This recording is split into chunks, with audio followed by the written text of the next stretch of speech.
Is it really quote unquote Russian and Soviet or American, or is it all coming from this transnational organization that is global and is criminal? Anything that happens in the future with these reverse engineered extraterrestrial technologies, the man made objects, will be assumed by everyone to be alien.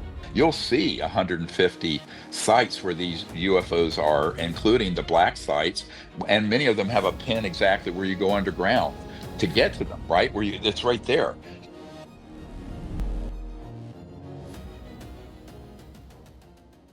Congresswoman Luna has blocked those whistleblowers from testifying before the House Oversight Committee because I've met with other members of the committee and they're not allowed. And these are people who don't need a subpoena. These are people who have impeccable credentials who can be proven, and where there has been corroboration. In the case of the Herrera situation in Indonesia, that has been multiply corroborated by people in the intelligence community and military. So by independently. And so, and yet that is will not be allowed to be told because it's exposing this criminal organization and it's exposing the fact that we have those technologies. Now, the film brings up one point that is of some concern, and that is some of these are also from foreign adversaries, quote unquote, such as China and Russia. Russia does have this tech, and I presume, although I don't have good information there, that China probably does. But when you're dealing with these sort of technologies, the transnational organization running this work seamlessly with their Russian and Chinese counterparts. I remember in the early 90s, a CIA guy saying, yeah, we're adversaries on most issues, but on this, we work hand in glove.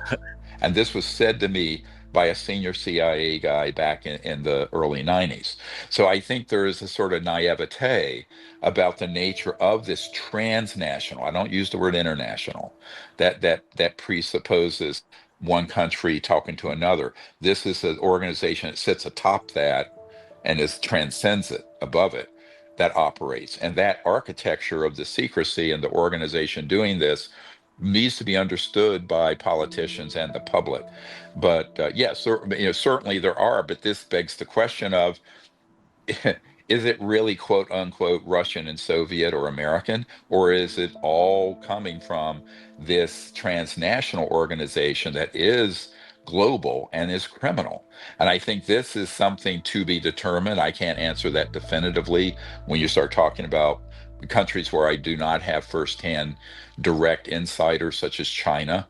But so this gets into a big question mark, but it certainly needs to be understood, and it needs to be understood that uh, the epicenter of technology, research and development on ET technology, non-human technology, is the United States, and that we have the most advanced systems to the point that one of the teams we met with, who is or a black site that retrieved these objects, have said very specifically that the uh, ET craft and the man-made ones have become so close in how they operate and appear that they almost are indistinguishable Yeah. once they're 3D, once they're right there, and not if you acquire it and take it apart, but by looking. And this becomes a real problem because in terms of a deceptive operation, which is a false flag, actually in the military is called a deceptive indication and warning. It's a deceptive operation. And so this gives this organization the ability to totally trick everyone that something is alien when it's ours. And this has been going on for decades. So a lot of people ask me, when did the false flag operation, when will it happen? I said, it started in the late 50s and early 60s. They told everyone in Congress that I'm a Russian foreign agent and then a Mossad agent. I'm not Mhm. kidding. I mean, this Yeah. literally has happened in the last couple of years, which of course is not only untrue and ridiculous, and it's also a felon. Talk about a felony.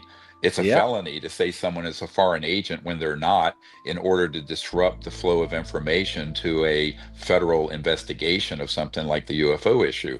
So, but this, I've had more than one member of Congress tell me they were told point blank, that I'm a Russian foreign agent or a Mossad foreign agent, which is false.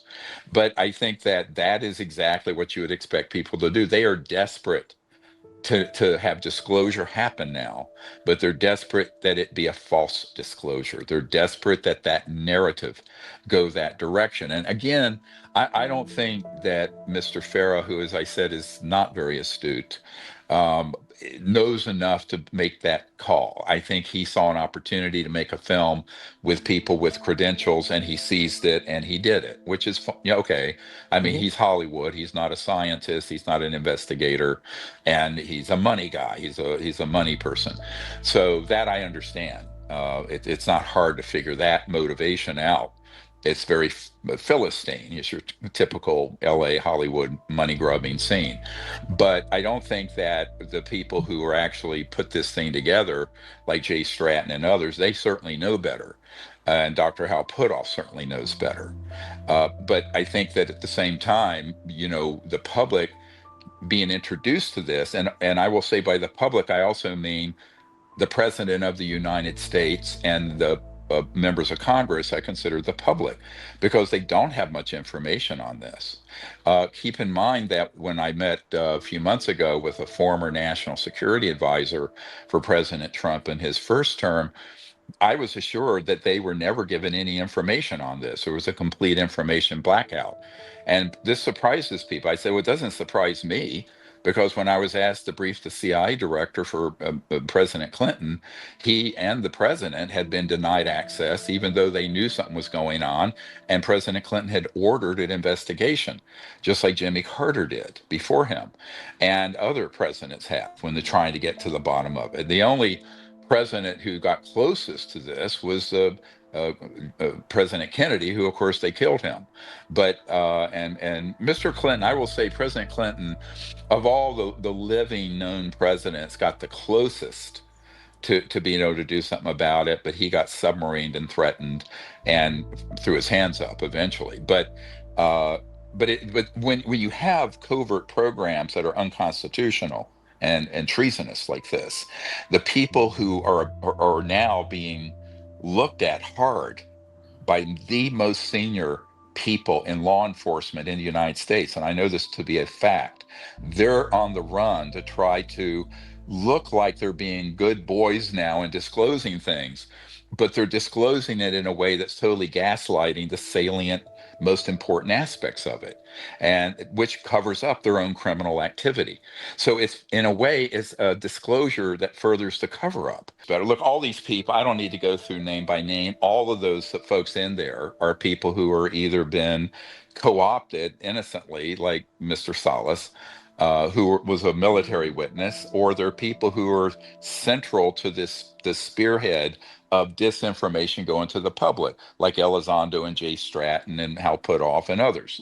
And they know that. And now I will also say, luckily, the senior levels of the intelligence community now and law enforcement do know that. I will say, for personal fact, I know that this is aware. In fact, one of the top guys that I'm working with in that arena, as soon as this film dropped, he says, well, this is a classic CIA psyop, psychological warfare operation, because they see all the false things in it, the false narrative, and what they're covering up and leaving out.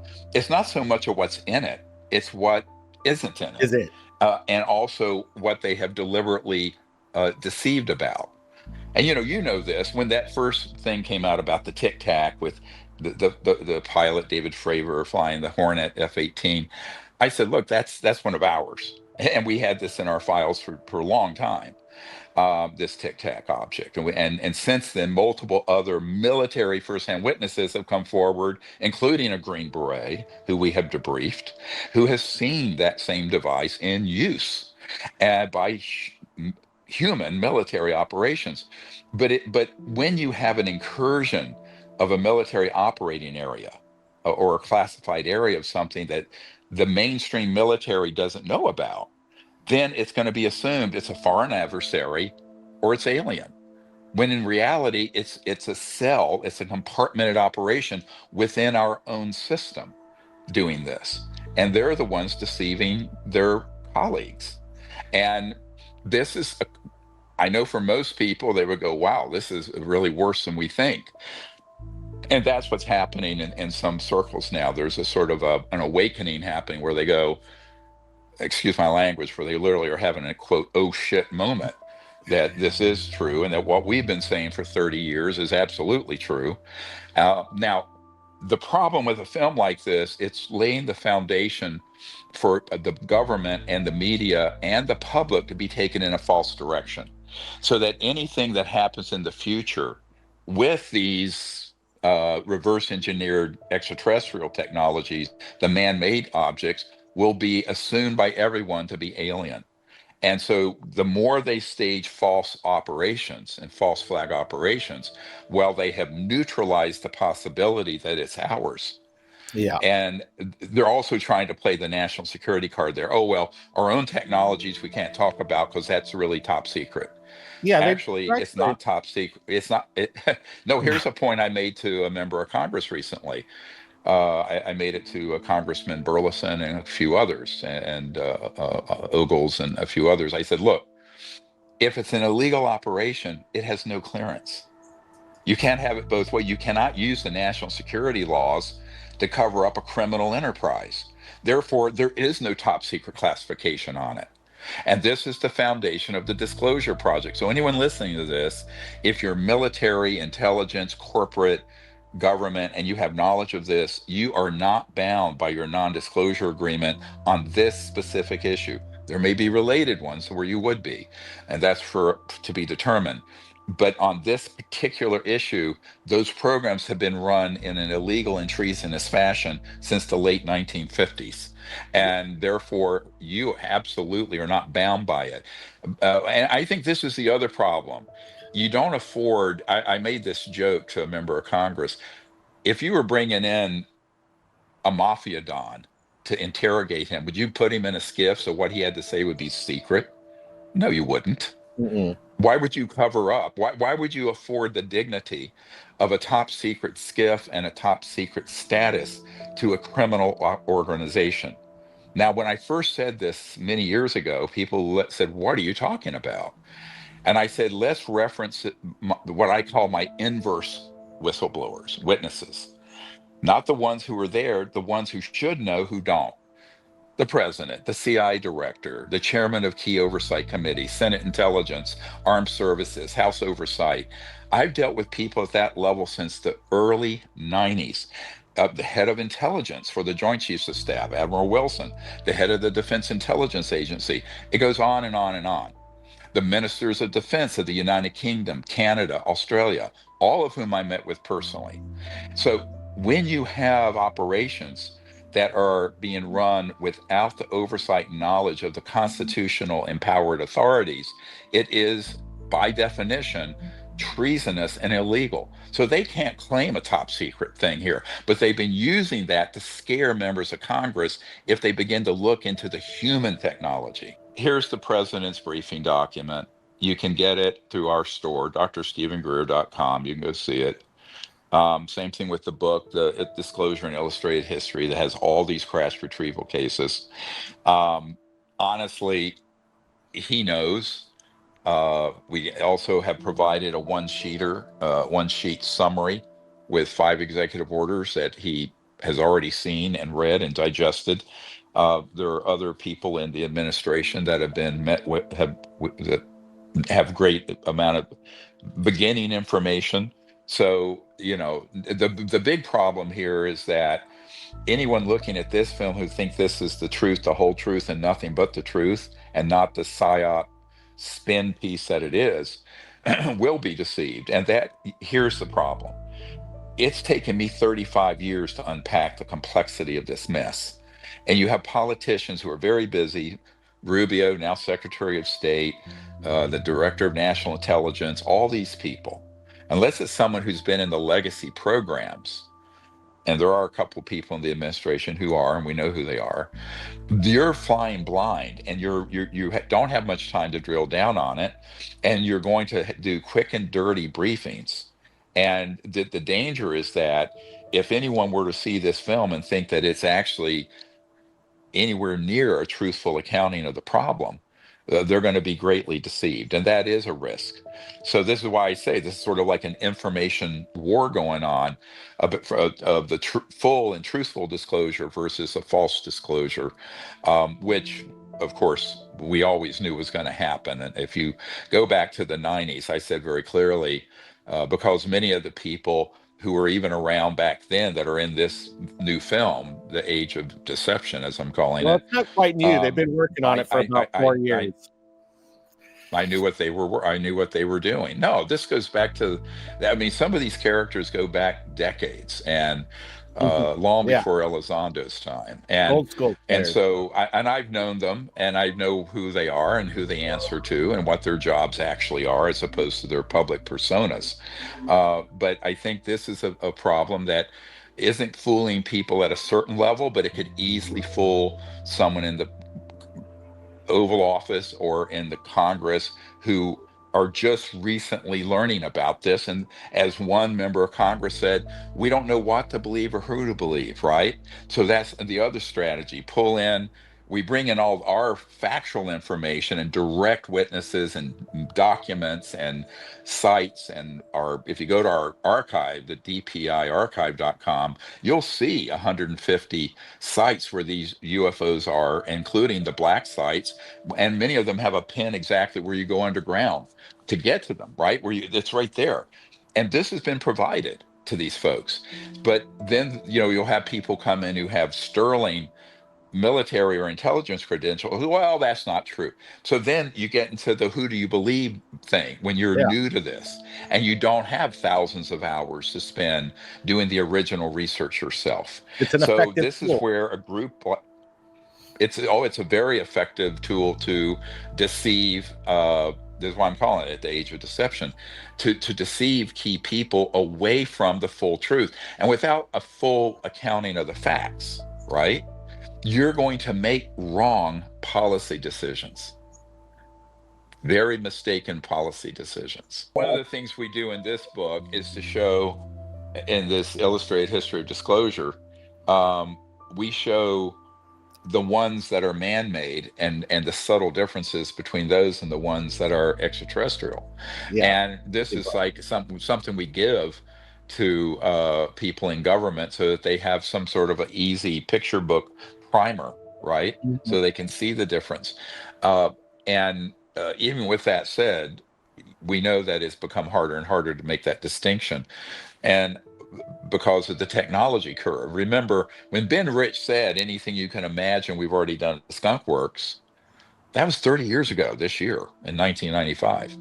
So imagine what the technology has become as we've gone up the technological ladder over 30 years of R&D using huge sums of money covertly and illegally, but also, as I mentioned, some of the most brilliant scientists I have ever met work on these technologies in covert places. And uh, they're often the people who you will never hear about because they're working in a covert program their whole life, but their entire career, but they're really geniuses. And so when you have the actual hardware in front of you, meaning extraterrestrial devices, materials, electronics, propulsion, all of that, and you have that much almost unlimited money and some of the most brilliant scientists on Earth for the last 80 years working on this, you're going to have some major breakthroughs, which is where part of the internal logic of this film falls apart. On the one hand, they say we've retrieved these objects and we reverse engineered them, uh, but none of the things flying around are a result of that. Well, that's just absurd. There have always been three big pillars of the secrecy.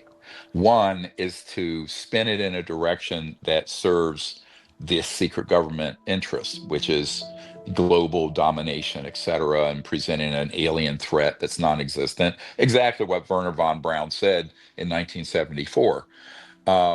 The other is the technology, which, if it was disclosed, would eventually, but it's going to take 15 or 20 years, replace all oil, gas, coal, nuclear, wind, solar, Tesla motor cars, batteries like that. You don't need it. You're going to have something very small that can generate 400 horsepower through an electric motor that'll run your house, your car, whatever. Now, there is another third part of it that I call the legitimate part of the legacy secrecy. And I've said this since the first briefings we did for Clinton back in 1993, 4, and 5. And it's in our archive.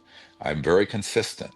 The things that fly, the so-called anti-gravity or electrogravitic propulsion or teleportation systems where things boom, move like that. And we do have those. Humans do have those. Those cannot be released at the first level of disclosure because they can be applied immediately by any terrorist organization or unstable failed state as a weapon system. So it's complicated. And I've always been very consistent in saying that stationary, systems that would provide the energy we need to come out, should have come out 100 years ago.